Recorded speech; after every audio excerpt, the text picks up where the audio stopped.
The USA has also made it very clear that there is still a strong interest in reaching an agreement. So I assume that the 90 days will be sufficient because it is in everyone's interest. A world with very high tariffs, with one large economic region and low ones with others, leads to many inefficient diversion maneuvers. This cannot be in anyone's interest, especially not in the interest of the European Union, because it would only mean that overcapacities would end up with us.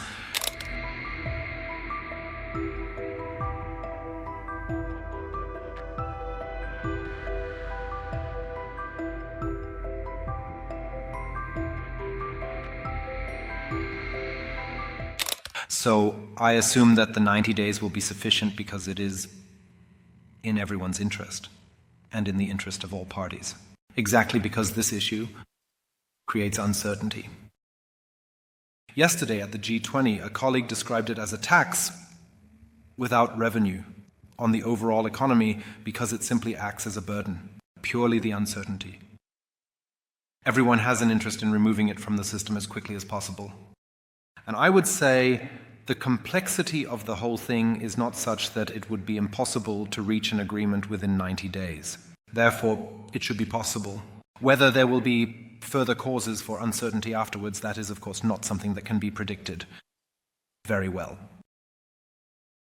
Among all parties involved, and this is something I've heard from every single person I've spoken to, it is completely clear that a world with very high tariffs, with one large economic region and low ones with others, leads to many inefficient diversion maneuvers.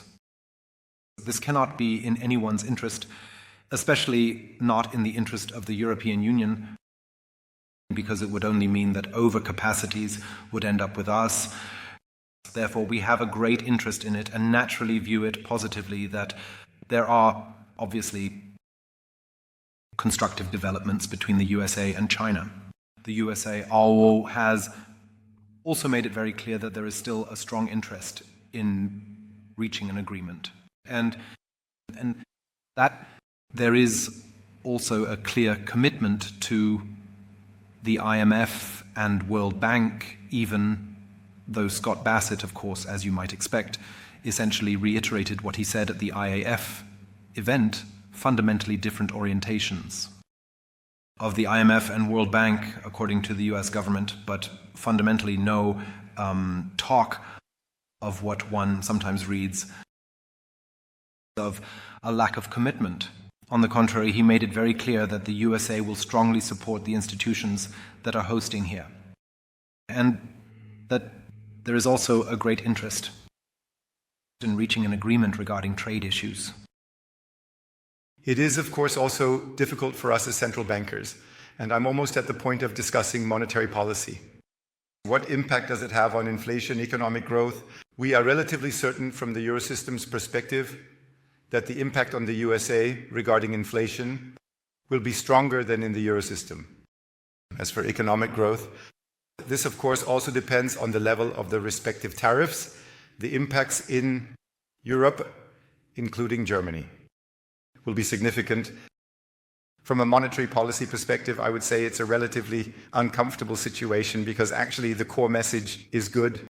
The inflation rate and the inflation target that the Eurosystem has in mind, we will probably achieve over the course of the year.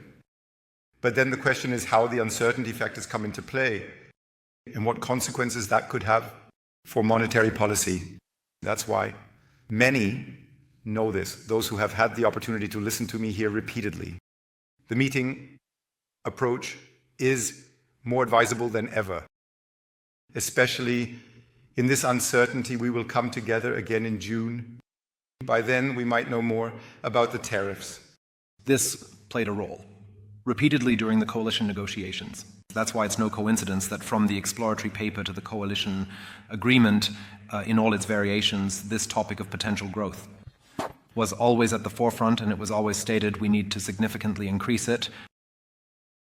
And of course, this also motivated us, among other things, of course, to include Even without the European debt rule, we would have done something for potential growth because everyone sees that a third consecutive year without growth is not a condition anyone can be satisfied with. That means already, in view, we must do things to stimulate growth.